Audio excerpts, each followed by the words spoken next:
Good morning, St. Francis, and good morning, people of God. It is Tuesday, the first day of August 2023, Tuesday of the 17th week of the year, the 17th week in Ordinary Time. It is also today the memorial of another religious founder, St. Alphonsus Liguori, the founder of the Redemptorists, whose mission is to preach popular missions, to help people to understand their own goodness before God, and if there need be any kind of reconciliation that needs to happen, that they would help to foster that. Alphonsus became a bishop early 1700s, 1730s or something like that, and that they basically fought the Redemptorists. They were kind of organized in one way to fight against Jansenism, which preached a very moral rigorism that was not healthy, or that was not good, and that was not really in keeping with any kinds of teaching of the Gospels or anything else like that.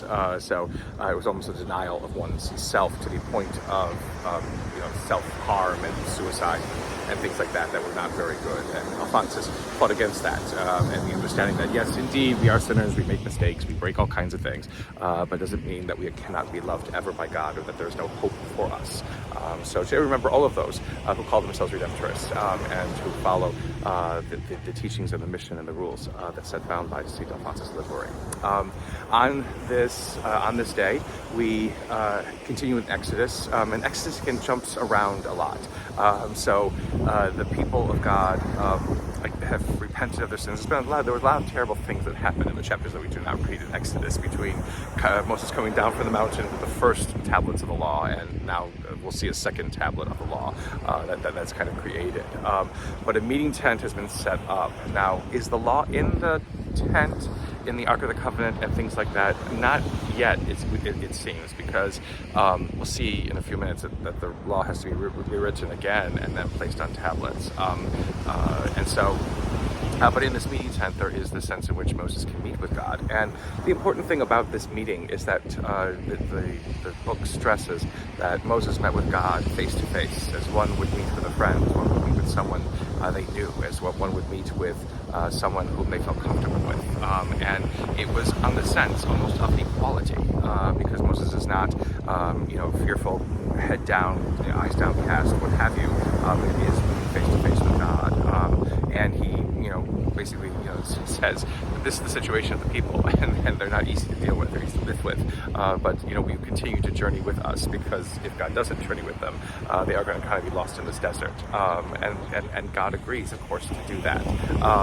And then towards the end of it, again, there is the sense in which, or there's a statement in which the tablets are rewritten with other laws that include the Ten Commandments, and again, those become what Israel abides by.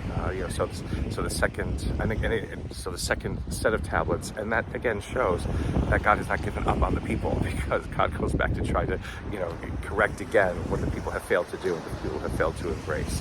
A wonderful understanding for us, again, about a God who constantly works to correct things in our lives. That's why God exists, not to judge, not to punish, but to correct things, so that we don't be able to live lives that are happy, to live lives that are holy in the great sense of what holiness means, which means fullness of life, in ways in which we understand ourselves to be worthy and dignified and glorious in the sight of God.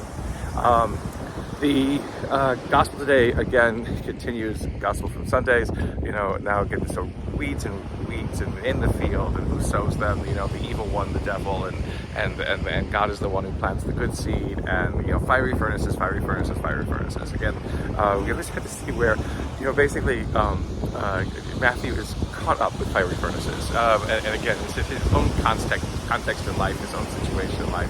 Is he having a difficult time? Why are all these fiery furnaces always over the place, just waiting to kill the righteous and destroy?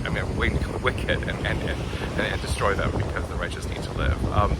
Again, the sense is greater, though, that again, even when there is things that are not right, we cannot give up on God, because God is the one who has control. God is the one who knows what He is doing. God is the one who will see to the end that which God has promised, and God's promises do not go unfulfilled or come to nothing. Again, whether there be weeds or whatever it is, God will do what needs to be done, and what needs to be done is for the glory of God and for us, because when God does not glorify us in the end, then God has failed in what God did at the beginning of creation. A sign of hope, a sign of wonder, a sign of mystery, a sign of grace, within all of this, for us to trust always in God and to see where it is that God is working, even through the weeds in the field. Blessed day, St. Francis, the people of God. May the Lord give you his peace.